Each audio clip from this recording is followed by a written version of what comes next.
Hey Majidah, I was calling you. How you doing? How you doing?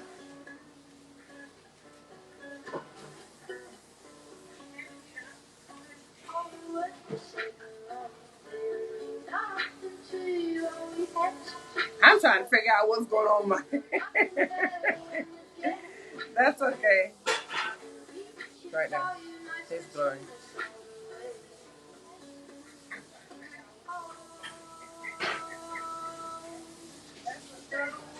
Hey y'all, it's your girl Corey Love of the Corey Love Show. As you know, this month we have been interviewing domestic violence survivors. Tonight we continue on. Tonight and Thursday we continue on. Tonight we are going to be speaking on Majidah. And I really hope I'm saying her name right. I've been saying it like that for a while. But she is an author. She's a mother. She is an entrepreneur. And I have her book right here. If you guys haven't gotten it, if you're in a situation, know somebody that is this. I recommend this book. I've never been in a situation, but reading this book kind of makes you wonder if certain little things were going to lead to certain other things. Um, so I would suggest that if you're interested, to make sure that you follow her and get yourself this book. If you know someone, again, like I said, in the situation, I would encourage you to gift them this book. And you got to be careful with these situations because little things can trigger into bigger things. So just be wise in your choices. But I really enjoyed her book. I'm glad that I got a chance to read it before I interview her.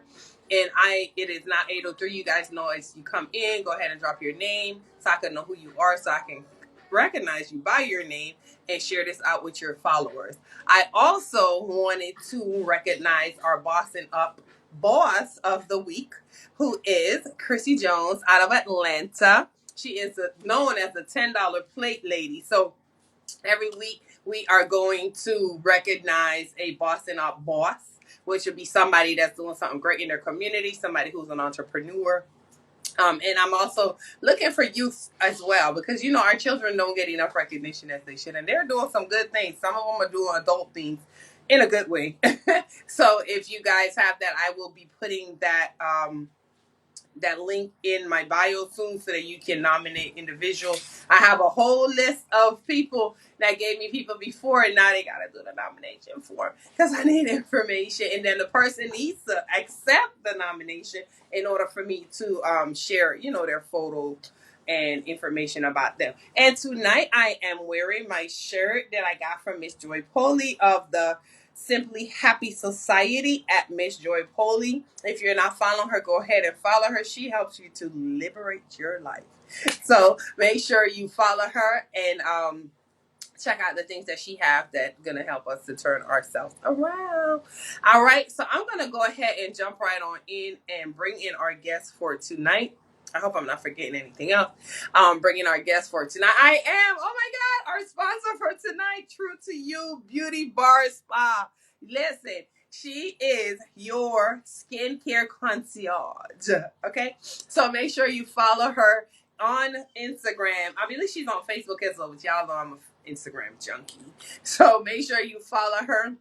And I will be posting more about her. She does have a line that came out, her own line, and I posted it before. If you haven't checked it out, check it out. I think I posted it's a buffer, cleanser, toner, and glow. The Glow and Go. That's what I called it. So make sure that you check her out. That's our sponsor for tonight. And again, I always tell you guys I appreciate each and every one of you. The Corey Love Show could not be here without you. So make sure you share this out and make sure you have your friends join in and follow us tonight. Okay? I'm going to go ahead and add her in so we can get started.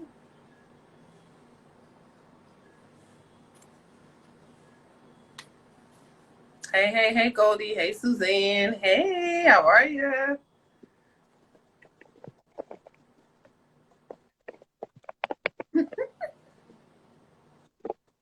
That's sideways. There you go. Hey, Chrissy, you late, girl. I just gave you a shout out about being the Bossing Up Boss of the Week. I made sure to tell her to check you out in the ATL to get your $10 plate. And she does do delivery. One time on work. I know. Stay grinding. That's why you're a boss. That's why you're a boss. You always on the go. So, how you doing, Majidah? Go ahead and introduce yourself to the audience.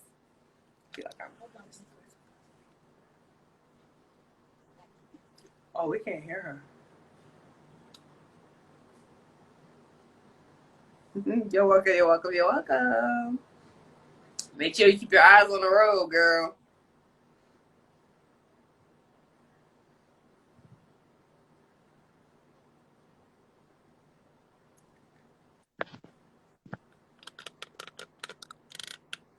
Hi, LNJ Learning. Thanks for tuning in. What's your name? My first time seeing you.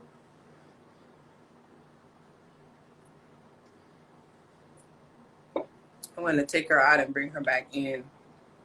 I don't know what's going on. Okay, so I'm going to try to bring her back in.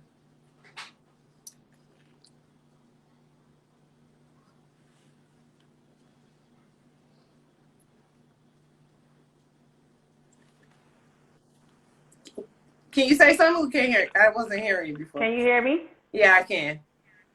Okay. I can hear you now. Go ahead and introduce yourself to the audience. Hi, everyone.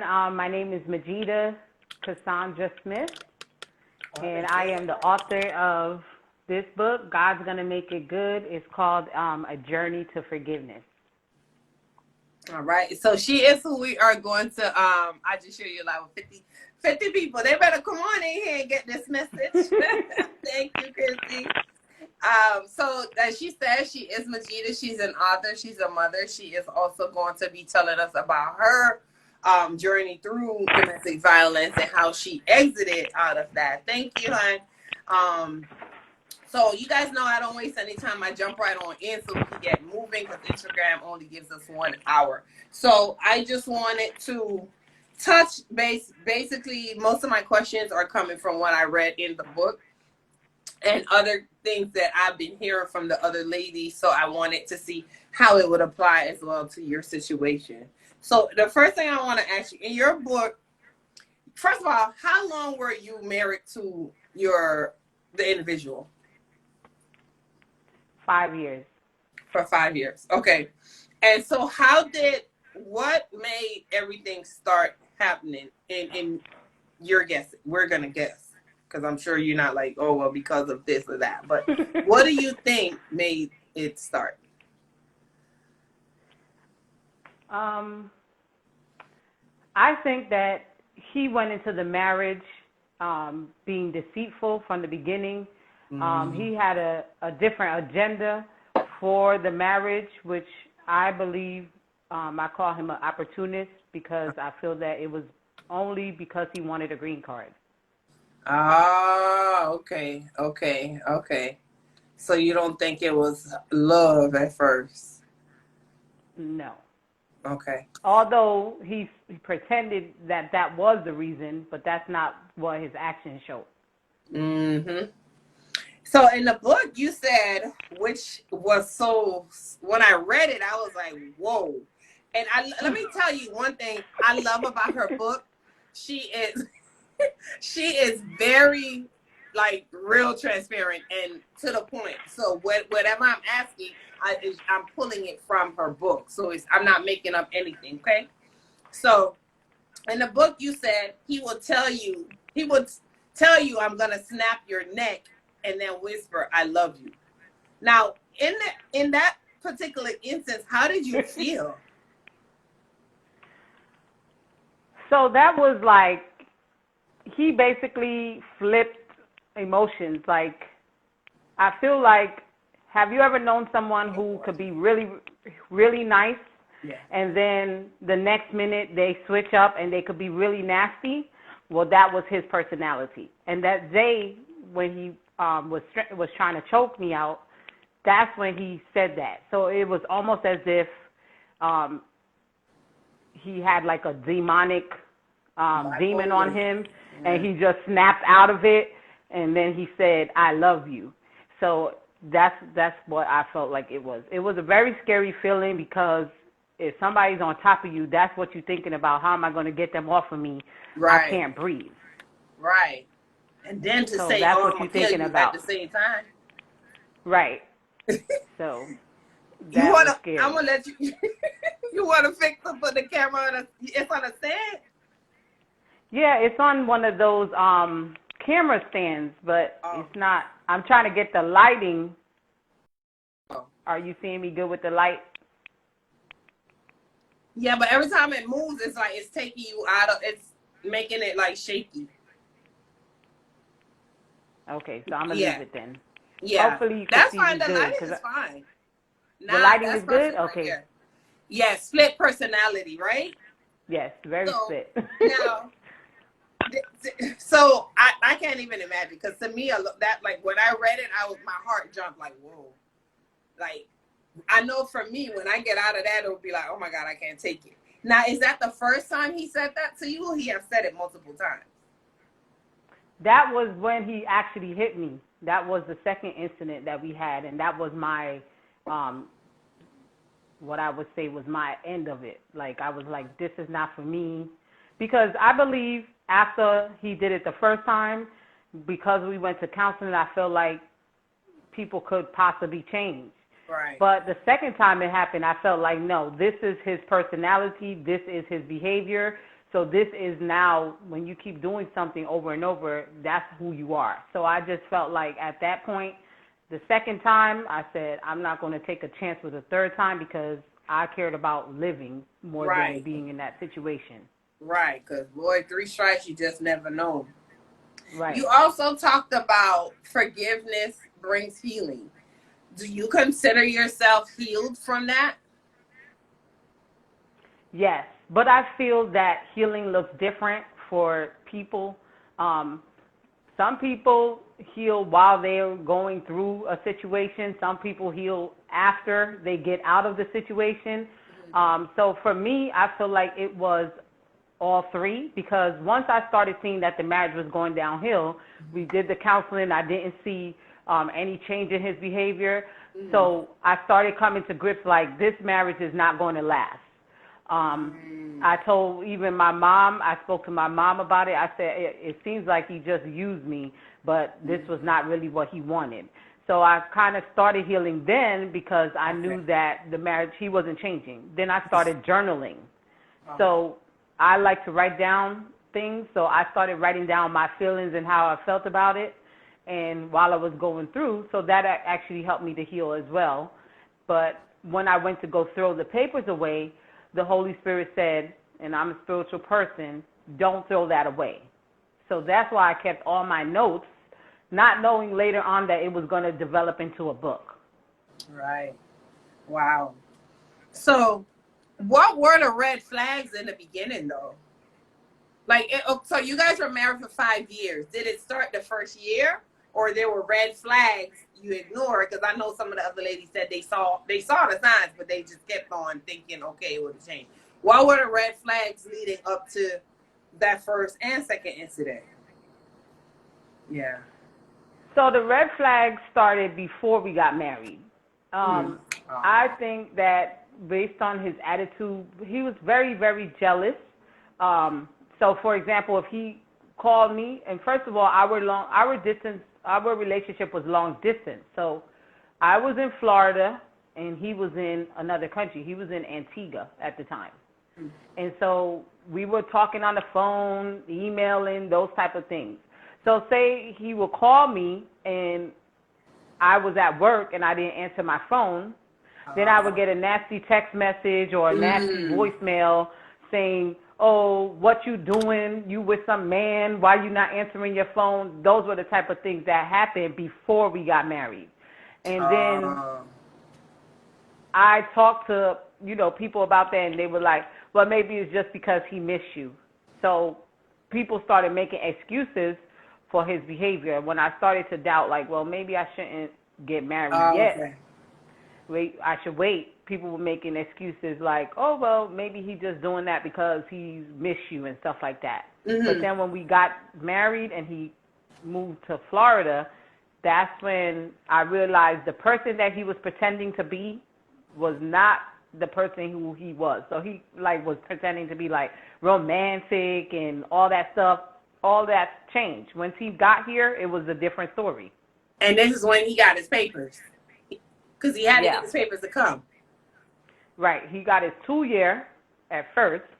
And then later on, when I was filing for divorce, the 2-year was about to expire. He came to me and said he was going back to his country because if I'm not going to file the paperwork, he was not going to be able to stay.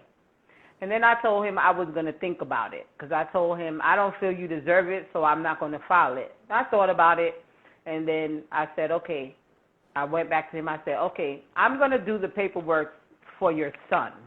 Okay. Not for me, not for us, for your son. Okay.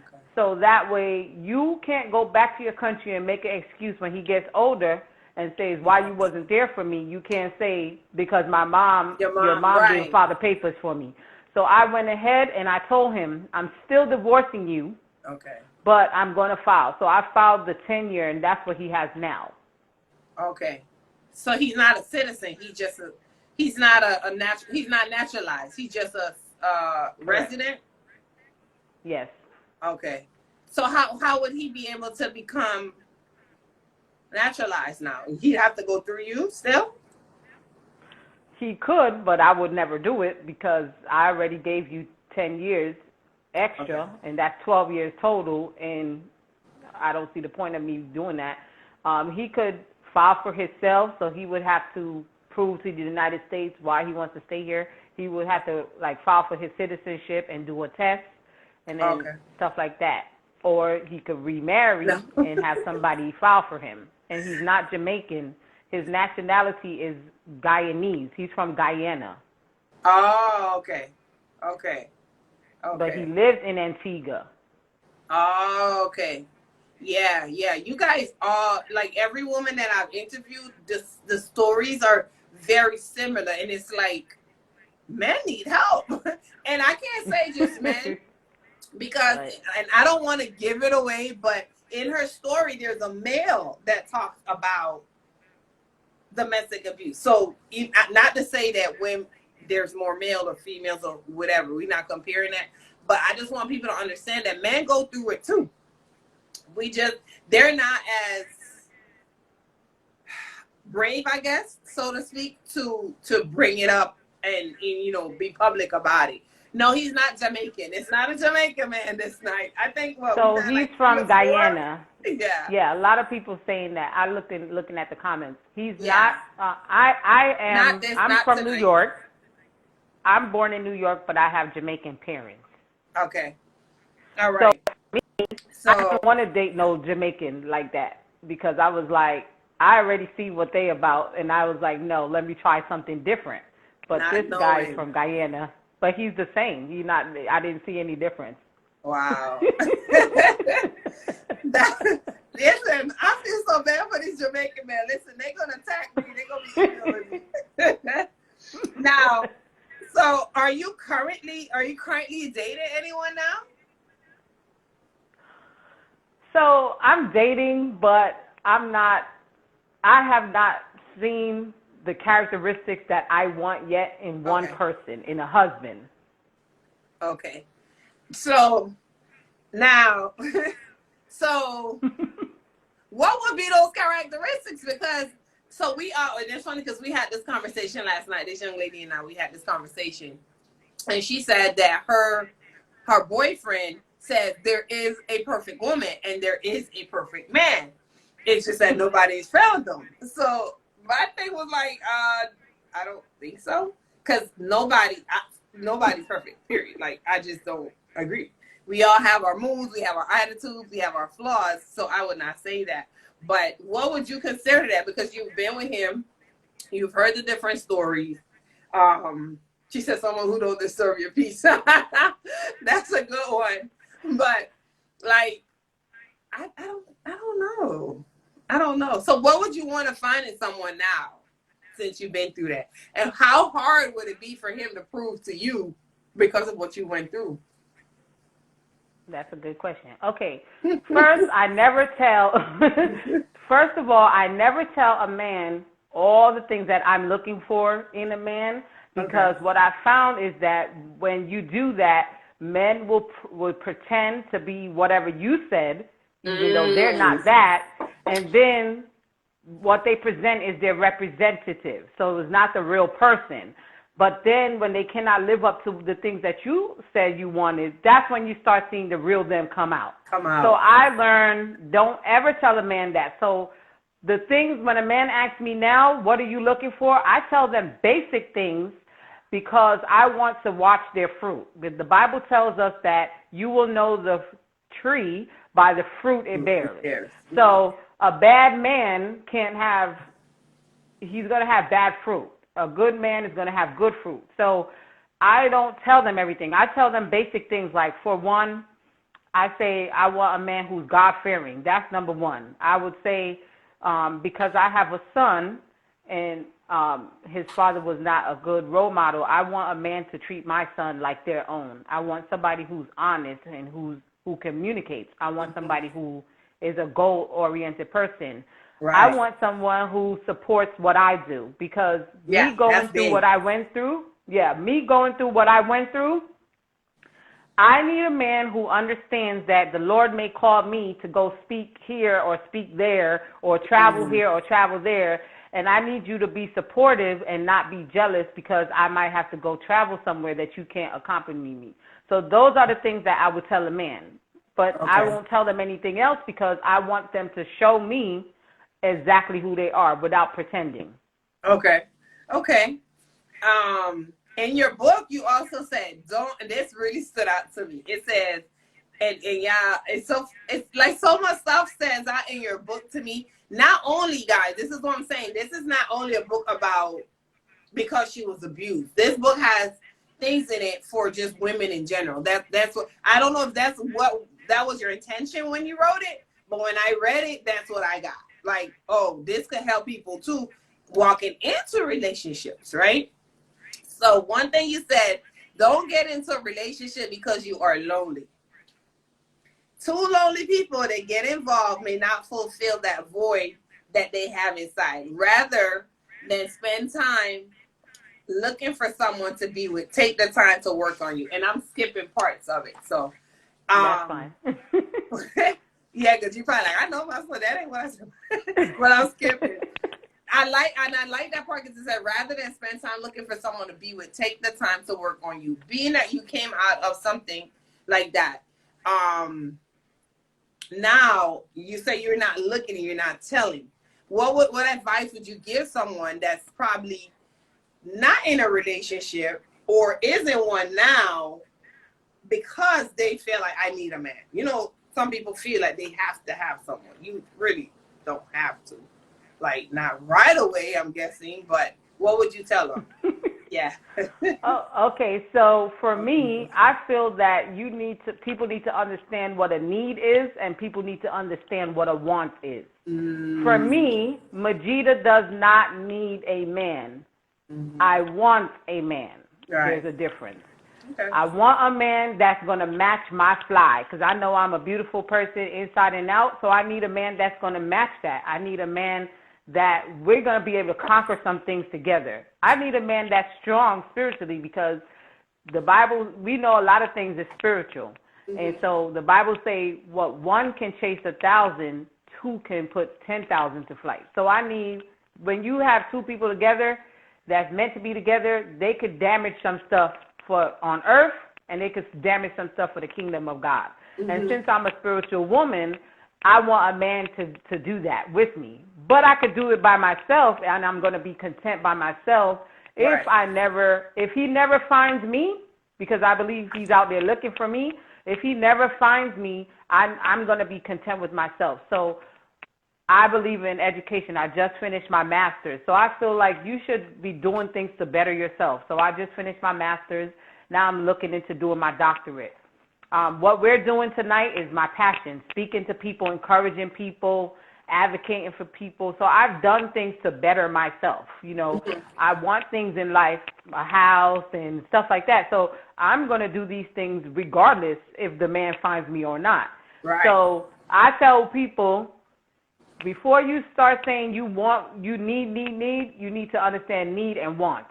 And then you need to make sure whatever you're looking for in a man, make sure that you can be on that list, because you can't want these things from a man and you don't have anything to give him. Come on. So I tell people that all the time. What are you bringing to the table? Because if you're going into a relationship just to receive, it's not going to last. And that's why me and my ex got divorced, because he came in just to receive, and he did not give me anything else to work with. Right. So that's why we could not continue, because our goals were different. And then when the abuse started, that was like, no, we're not doing that. You want a powerhouse. It got to be a team. Like, it's not one-sided. Like, I mean, if you're going to speak, yeah, come on, you could be my armor bearer or whatever. But we have to, you got to be able to pray for me before I get on this stage, right? Right. So I totally get it. Hey, Serenity. Hey, Bella. Hey, Dope Divas. Thank y'all so much for tuning in. Immaculata, Beatrice, I already appreciate you guys. You guys already know I always say that. I just want y'all to know tonight's show is sponsored by True to You Beauty Bar Spa. She is out of Houston. She does make her own products to help your skin. She has, I call it the buffer. What is it? The buffer, the cleanse, the glow, and I call it Go. So make sure you check her out to get all your skincare needs. I am wearing tonight Liberated Lifestyle t-shirt from Miss Joy Poley of the TSH Society. So if you're not following, make sure you follow her as well. And rocking my Simply Simone earring. And listen, they did not come together. This is a funny story. So I put this band on, and y'all know I'm gonna tell y'all the truth, because my hair, my braids need to come out now. So the little edges ain't the edge control ain't working no more. I'm just keeping it real. Okay, so I put on my headband, and I'm trying to be cultural, so I pull out my earring. And I'm like, oh my God, they match. And I did not buy them together. Like this is a skirt set that I have.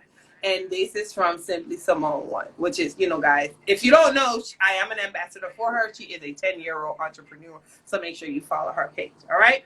Hey, Missy. Yes, they match. And I didn't even know. They match. Like, they look nice. I've had this for at least 5 or 6 years, and I literally just got these in the mail. So I'm like, oh my God, how cool is that?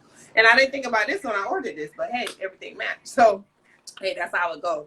So we're speaking with Majidah tonight, Majidah Smith. She did write her book, God's Gonna Make It Good. It's a journey to forgiveness. And like I said, she is a domestic violence survivor. But this book for me, correct me if I'm wrong, is not only about domestics, how to survive domestic violence. This, for me, it's just surviving how to be an individual following God's word. So make sure if you're not following her, follow her and check out her website to get your copy of the book. It's an amazing read. As you guys saw, I have been highlighting. I got my little book. I use your cards as bookmarks, so don't judge. Yes, that's what it's for. It's a double-sided bookmark. Okay. See, I thought it was your business card, so I'm using it to mark off different. It's both. It's both. Okay, good. In here, you also said, where did I go wrong? And that's a question, for me, it's hard, because we, as women, always feel like, okay, he cheated, or he hit me because he loves me, or I didn't do this, or I didn't do that. Why did you ask yourself that question? You said, I often ask myself this question, although you knew you deserved better. Yes. So I think that's a common question that people who go through any kind of situation, you got to ask yourself, where did you go wrong, or did you see any signs? So I think that's something we always ask ourselves, and it was something that I asked myself. For me, I feel that it's about accountability. That's why I asked myself that. So even though my ex did things that led to the abuse and was wrong, I feel that I have to take some responsibility for myself, because I did not hear from God. So one thing about God is he's a gentleman, so he's not going to force his will on you. You are going to be able to be the one to make your own decision. So I did not hear from God. God did not tell me that that was my husband. God didn't say that's who I was supposed to be with. I did not feel none of that. I felt that that was me doing that in the flesh, operating in flesh. Because I feel when you wait on God and this person is really for you, it will work out. It did not work out because that was not the plan of God.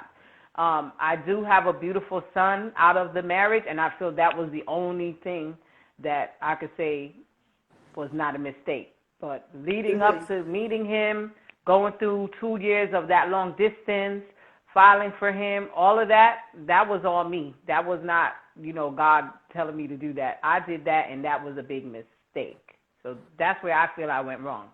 And you questioned her. Okay. And guys, don't forget to make sure you drop your questions in the question box. I've asked my questions. I need you guys to ask your questions. And as we go on, I may have a question that pop up. So make sure it's so lovely to have Tony controlling your crazy on here. If you guys aren't following her, she also does a talk show. She helps women control their crazy. Like we have fake boyfriends in our head when they haven't told us that we go together. You know how that goes. So right. Make sure you follow her. She also does her shows as well, and they're really, really dope. We had our show on here, and we're going to be doing one in person together. And some of you that are local will be invited because it was not safe. Blah, blah, blah. Sucks. And it was so freaking good. But we have, again, Majidah tonight, and someone has a question for you. Oh, so she said, did he end up getting his papers? Yes, he got his papers through me both times. So the second time, when his 2-year was going to expire, he came to me and said he was going to go back if I don't file for him. And I thought about it, and I said, I'm going to do it for your son so that I wouldn't be the excuse that you give for not being a father. So I filed for him, but yet he's still not a father. So I just feel like he just gave the sperm, but he's not a father. She said gave the sperm. Oh my God. She said like Nikki on the park, a fake boyfriend, Professor Ogilvy. Yeah, Nikki was crazy, for real. Oh my God, Monique, yes. So guys, also in the book, she gives you questions like to self-assess yourself. And let me tell y'all, anybody that I'm interviewing, we usually speak, but they don't know half of what I'm going to do. So don't think she's like making me plug her book. I just really liked when I read it, especially when I saw the questions. Like example, singleness self-assessment. How do you feel about being single? These are things we have to ask ourselves, because sometimes, like she said earlier, we want a man because we want a man. We don't need a man, right? But, we're supposed to be equally yoked according to the word if you're a believer, right? So you want a man because you want a man, but do you need a man? Yes, we need a man. I think we need a man. I mean, I don't know about y'all, but I think we do. So, but you got to ask yourself some questions. And so she laid them out for you. All right. After telling the story, she laid out the questions and you go on from there. So she said, you're a great person. I wouldn't do that. So let me see. There's another question. Oh, she dropped in there how to order the book. MajidaSmith.com or Amazon and Barnes & Noble. Cool. All right. So you guys screenshot that real quick so that you can get your information if interested. She said, I'm good to be single. All right. Does anybody have any questions? I just want to say about being single is that a lot of times people put flack on other people that's single. Like they will be asking them when you're getting married, when you're going to have a child, and they try to make it seem like something is wrong with the person because they are single. And that's why one of the chapters is called Singleness is Not a Curse. Because you are more valuable to God as a single person than you are as a married person. That's number one, because God knows when you get married, you have marriage as a big responsibility, you have kids, you have all that stuff. But you're more free and open to serve him more than when you're married. So I always tell people, don't put other people down just because they're single. Some people are single by choice. Like me right now, I'm single by choice because I refuse to tolerate with nonsense. Right. So because I've been through the things that I have been through, I'm not just going to jump into a relationship with anybody because I'm saying, oh, I have to have somebody. I don't want no unnecessary stress. I don't want any unnecessary headache. I'm a person who values my peace more than anything. So when I left that relationship, I told myself anything that causes stress and disturbs my peace has to go. I cannot tolerate that anymore. So if I'm dating a man and I see that the man is not, we're not going the same place, we're not walking in the same direction, I'm going to end it because I'm not going to just tag on to the relationship just to say I have a man. If you're not the man that I want, I'm not going to waste time. Second thing is, when I got divorced, I prayed on this and I said, God, any man that's coming to me, please show me the signs early, and this time I'm not going to ignore. Give me the signs, and then I want the signs quickly. So I asked him, don't let 6 months pass without showing me if this person is the right person, because I don't want to keep on going in a relationship for years and years, and it's a dead end. Yeah. And believe it or not, ever since I said that prayer, God has showed me things about people that I've dated, people that I've talked to, and he will always show me that that's not the person, that's the one. And so I just end up telling them the truth, like, this is not working out. You're a cool person and all. I think you might be great for somebody else, but we just got apart. And I just leave it at that. I don't want to waste time no more because I feel like I need to be doing positive things and constructive things with my life, not wasting my time with somebody who's not for me. I agree. And Doviva said it is a wonderful time of you using it wisely to master yourself. And that's true. She's in school working almost on her PhD. So definitely it is good. Bella said it is good to take that time to focus on yourself to better you. I agree. I agree. So that, like she said, when you walk into the next situation, you're whole. Peace. Serenity, say peace. Always. Definitely peace, peace, peace. Joy says, Deuces, I'm out. Yes, ma'am. Yes, I agree. And I'm really happy that you ladies are agreeing. I don't think any of you guys are single on here, but you know, those of you that are, everybody here is married or dating. So those of you that are dating, look for the sign. Mastering dollars and cents. Gregory, thanks for jumping on. You're a male. I'm glad to have you on here. We're just talking about signs and different things of the sort when dating, because these women have been in domestic violence situations before, so now they know what to look for. And I'm glad that you guys are doing this, because that's why I share it out. I always say share it out, because there's other people that may be going through and we don't know. They don't have the guts enough to say it. You know, we see the little pieces here and there, and we see the signs, or somebody might be viewing this and going through it, and we might help them pull out of something and don't even know it. So she said it's been years, but I'm telling my kids this now as they are dating. Correct. That is a good thing, especially I would say both boys and girls, because like we talked about earlier, men do get abused too. And if you have a good mom like Diva or myself, you're gonna tell them, don't put your hands on nobody's child. Yes. Definitely. But then again, don't allow her to sit there and beat you. You know what I'm saying? Yes. And women, y'all know, we can be very verbally strong. I don't want to say abusive, but we can be very verbally strong. And sometimes it may not be intentional. It may be because of what we've been through. And that person might just trigger something that just was like, listen, I'm going to tell you, but I ain't mean to tell you like that, but it's going to come out like that. I'm just saying. Yes. So men are abused too. That's one of the things that I talked about in my book, is because what I did was my dad was abusive to my mom. So, you know, I asked him some questions when I was writing this book. And then I interviewed two of my male friends, and one was the one that was hitting his child's mother, and the other one was the one who was receiving. And I wanted to hear all the sides of the story.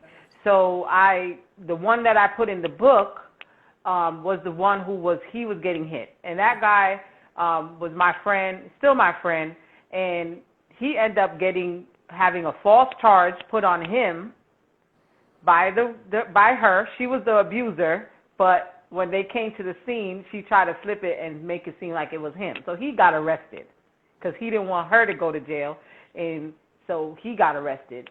And it was very bad. And so abuse is in many forms. You know, a lot of people, we emphasize about the physical, but you have verbal abuse, you have psychological abuse, you have emotional abuse, you have sexual abuse. Like, sexual abuse is a big one because a husband can sexually abuse his wife. He can't, or he can? He can. So if a woman does not want to have sex, a man sometimes feels, and this happened in my case, my ex felt like he could say whatever he wanted, but to me, and be nasty verbally, but then if he felt that he was in the mood, I should just give him sex. And so... But now, hold on, before you go on, now in the word, I remember when I was first married, we were young, and our first lady will always say that, so you're not supposed to refuse your husband. So what would you say in that case? So I feel like it's open for interpretation, because I feel like, yes, you should not deny your husband, because the Bible says your body belongs to him, his body belongs to you. Mm-hmm. But I don't feel that a real gentleman would force his wife to have sex if she really doesn't want to. Mm-hmm. So for me, I have a problem submitting to a man sexually if you just tore me down with your words and you just cursed me out and made me feel like a dog, like trash. Yeah. So I don't feel that I have a problem submitting to you if you're doing that. Right. I would not have a problem submitting to you if you was acting like a real husband.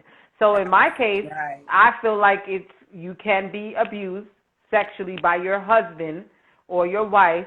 If you don't want to have sex, they shouldn't want to have sex with you. I just don't feel like a real gentleman or a real woman would want to have sex with a partner that doesn't want to. So for me, that's sexual abuse. Because if I say no, it's still my body. Even though spiritually we became one, but it's still disrespectful for you to want to pressure me into that. Mm-hmm. I agree. Do you guys have any questions for her? Any questions at all? Because I don't have any more questions. And I tell everyone that I've interviewed so far, I really tip my hats off to you guys. Because to go through what y'all went through and be able to talk about it so freely shows your strength. I can't say that I would have been able to go through it without probably killing someone. I don't know. But, you know, I always tell people we can say whatever we want to say until we're put in that situation. You know what I mean? So I know their pastor told them to hold on. You know, you're married, that's your husband, hold on, stuff like that. But certain things I would not encourage anybody to stay in. And I am glad. And you guys are very, very strong and transparent, which is great. And for those of you that don't know, Majidah is also going to be working with myself and Johanna out of California, out of Canada, to support the women that are there that are going through. And we'll be reaching out to you guys very soon. She said my ex wasn't worth me sitting in no jail cell, and he's free. Right? Be locked up and they out still doing whatever they do. But I would bury the body. Just kidding. Yeah, see, jail, like, okay. Trying to record this and say anything. No, I'm just kidding. Yes, jail, I agree with Miss Joy Polly. Nobody personally is worth me going to jail for. When I went to Ohio, backstory to my testimony is when we was in Florida, the first time that the incident happened, that's when I was filing for divorce. My ex moved to Ohio, and he said, come to Ohio and let's start over. So what I did was I closed the divorce in Fort Lauderdale, and I was refiled. I said, I'll go with you to Ohio and see what Ohio has to offer me. If you do the foolishness that you was doing down here, I'm going to divorce you there. He was like, okay. So we moved to Ohio. When we moved to Ohio, He thought that he was going to isolate me and that he was going to take advantage, but it actually flipped around. God had a plan. This is why the book is called God's Going to Make It Good, because what the enemy planned for my demise, God reversed it. So I got to Ohio. I liked Ohio. In 3 months, that's when he hit me, and where we had the incident where he choked me and he stepped over me and said, I will strangle you, I'll break your neck, and that was the second incident. That's when I left. So I ended up going to a shelter and saved my deposit because I was working, and I got my place, and I never looked back. So some people abuse people, and they tried to separate them with their family. My family said, why don't you come back to Florida? I said, no, Florida was not, it wasn't Ohio's fault. My ex was the one who did what he did, so I'm going to leave and just go about my business away from him. So we end up divorcing. I end up getting a criminal justice job as a corrections officer. So okay, in Ohio. So I became a corrections officer in Ohio, and that was what I went to school for with my bachelor's. So I felt that God set me up for that, to do that. Then it took me going to Ohio to get my dream job, which was to go into corrections. It took that for me to realize my story had purpose, and I wrote the story there. So all things happen for a reason. So that's the reason why I wrote the book, and it's based on my favorite scripture, which is Romans 8:28, and it says, and we know that all things work together for the good. So the world says everything happens for a reason, but people that believe in God, we don't say that. We say it works together for my good. So I tell people all the time, it doesn't matter what they do. You have to take control of your life.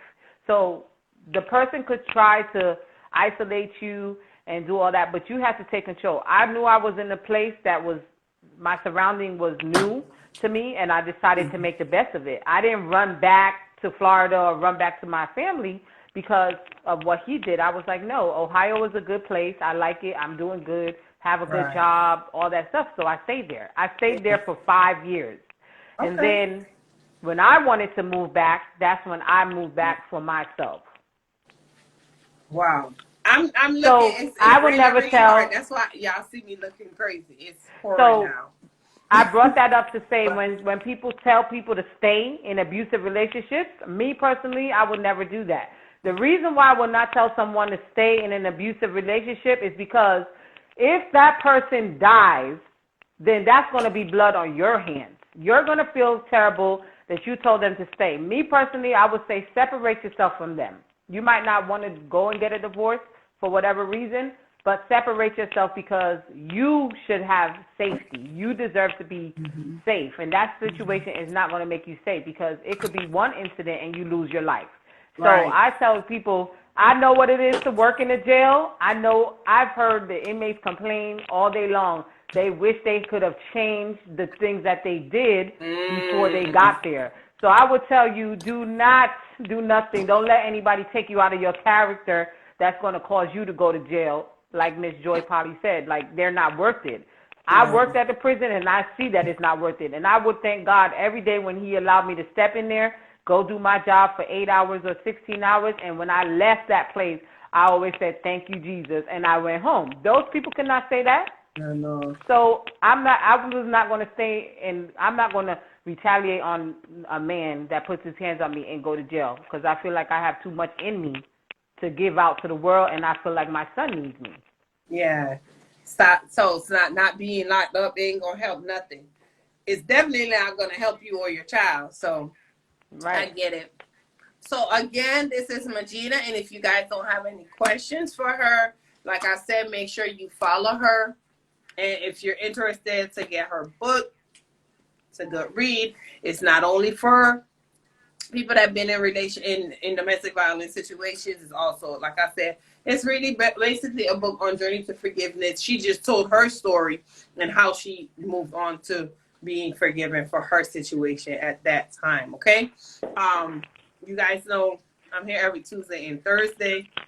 This Thursday, I'm going to be interviewing Brittany Jarrell, who is also a survivor and a flourishing one as well. And one thing I can say that each of you women that I've spoken to, you guys have came out of those situations and are flourishing. You're on your way to getting a PhD.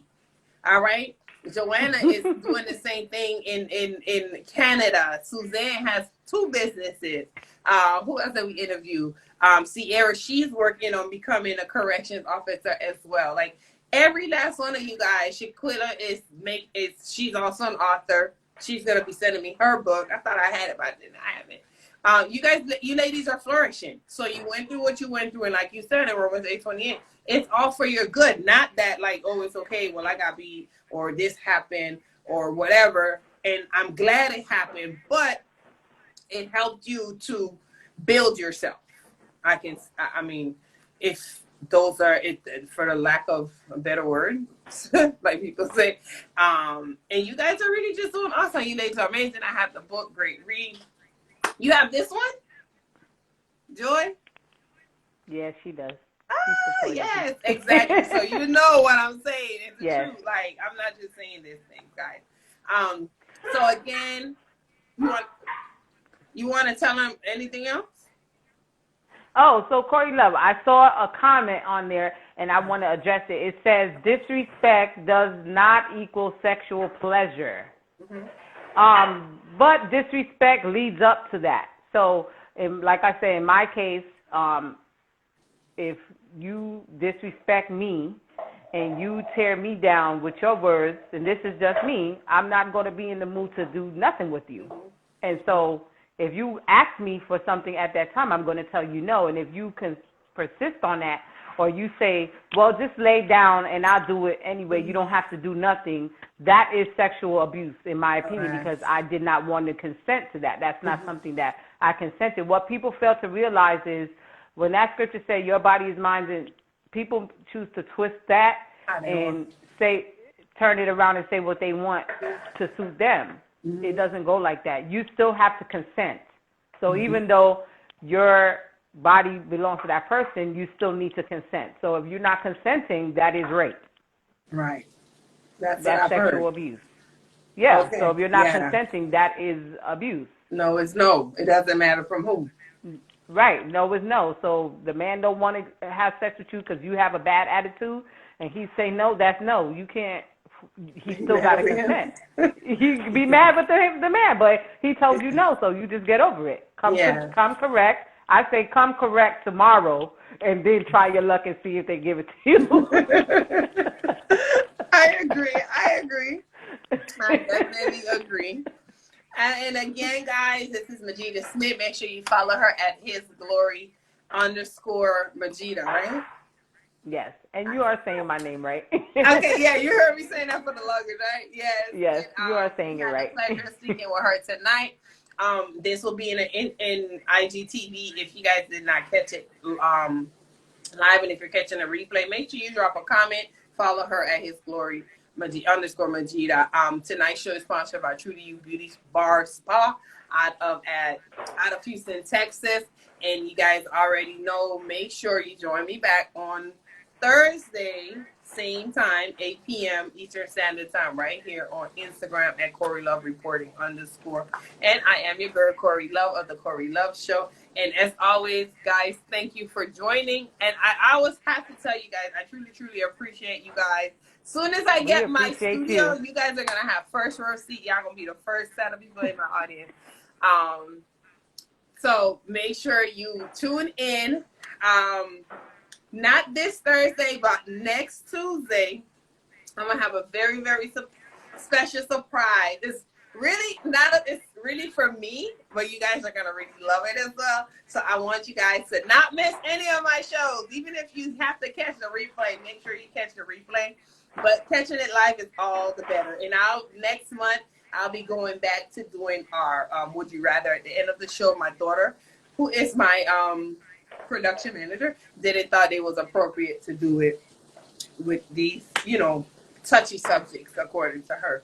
So next month, we'll go back to that. And then next week, I have a big surprise to reveal to everyone. So make sure you tune in. Tell a friend to tune in. But we'll be here this Thursday as well. All right? Thank you again so much, Majidah. Thank you. You're welcome. Really smart, Ella Hackett, for being our sponsor for tonight. And as always, guys, guidance, blessings, and love. Good night. Good night, guys. Thank you for tuning in.